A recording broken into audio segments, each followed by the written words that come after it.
Hello বন্ধুরা, আমার YouTube চ্যানেলে আপনাদের সবাইকে স্বাগত জানাই। আজকের এই ভিডিওতে আমি আপনাদের শেখাতে চলেছি দুর্দান্ত একটা ট্রিক।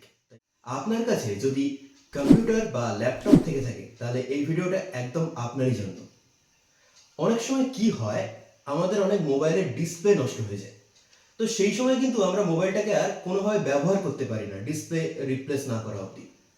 ডিসপ্লে রিপ্লেসমেন্ট কস্টও খুব হাই হয়, বা সেটা সার্ভিস সেন্টার অনেক সময় অনেকদিন ফেলেও রাখে।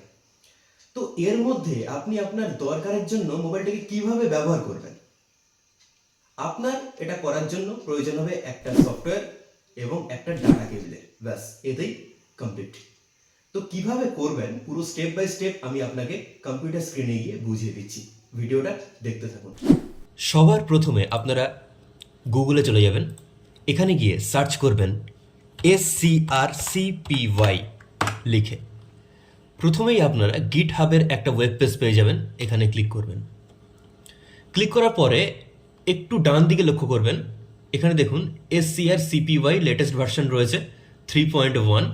এখানে আপনারা ক্লিক করে দেবেন। ক্লিক করে দেওয়ার পরে আরেকটু তলায় আসবেন। আরেকটু তলায় আসার পরে দেখুন এখানে অ্যাসেটস বলে লেখা রয়েছে। তো অ্যাসেটস প্রচুর রয়েছে। এখানকার মধ্যে আপনাকে জানতে হবে যে আপনার কম্পিউটার বা ল্যাপটপ যাই হোক না কেন সেটা কত বিট সিস্টেম। যেমন আমারটা 64 বিট সিস্টেম, তো আমি 64 বিটে ক্লিক করছি। আপনার যদি 32 হয় তাহলে আপনি কিন্তু 32তে ক্লিক করবেন, কারণ এটা কিন্তু অত্যন্ত গুরুত্বপূর্ণ। তো ডাউনলোডের মধ্যে দেখুন ফাইল ডাউনলোড হয়ে গিয়েছে। তো আমাদের ফাইল এখানে চলে এসেছে। এবার আমাদের কাজ হবে এই ফাইলটাকে এক্সট্র্যাক্ট করা। এর জন্য আপনি সিম্পলি ফাইলের ওপরে মাউস দিয়ে রাইট ক্লিক করবেন। তারপর এখানে দেখুন আমার যেমন রার এক্সট্রাক্টর রয়েছে, আপনার যদি না থাকে আপনি এটা ইনস্টল করে নেবেন ক্রোম বা যে কোনো ব্রাউজার থেকে, উইনরার। তো যাই হোক, এখানে ক্লিক করে আপনি মোট কথা এক্সট্র্যাক্ট করে নেবেন। এটা এক্সট্র্যাক্ট করে নেওয়ার পরে দেখুন এক্সট্র্যাক্ট হয়ে গেছে আর একটা নতুন ফাইল চলে এসছে। তো তারপরে আপনি এখানে ওপেন করুন এবং ওপেন করার পরে দেখুন এখানে রয়েছে একটা প্রোগ্রাম SCRCPY। তো এটা কিন্তু একটা অ্যাপ্লিকেশন। তো এর উপরে আপনি সিম্পলি ডবল ট্যাপ করবেন।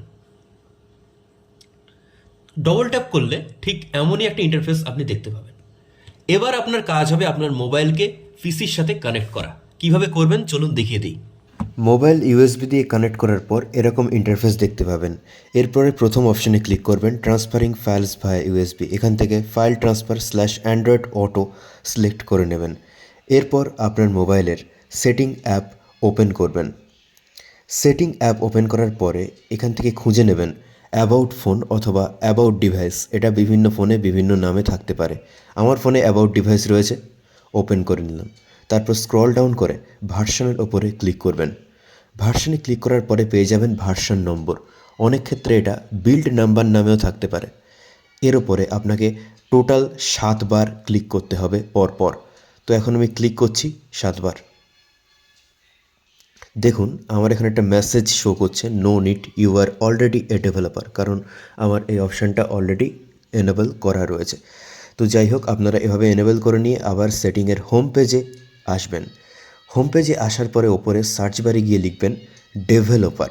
তো ডেভেলপার লেখার সাথে সাথে দেখছেন ওপরেই চলে এসেছে ডেভেলপার অপশন। ক্লিক করে দেবেন এবং এটাকে এনেবল করে নেবেন। আমার অলরেডি এনেবল করা আছে। তারপর স্ক্রোল ডাউন করবেন এবং খুঁজে নেবেন এখান থেকে ইউএসবি ডিবাগিং। এই অপশানটাও আপনাদের অফ থাকবে, আপনারা অন করে নেবেন। দেখুন আমি অন করে নিয়েছি।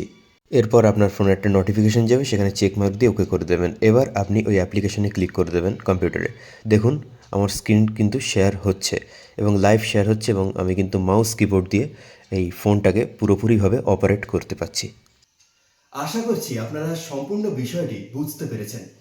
তো ভিডিওটা একটু হেল্পফুল মনে হলে অবশ্যই একটা লাইক করবেন, কারণ লাইক আমার মনোবলকে অনেক বৃদ্ধি করে এবং পরবর্তীতে আপনাদেরকে আরও নতুন কিছু শেখানোর জন্য। আর চ্যানেলে আপনি যদি নতুন হন তবে সাবস্ক্রাইব করবেন। দেখা হচ্ছে পরবর্তী ভিডিওতে। ভালো থাকবেন।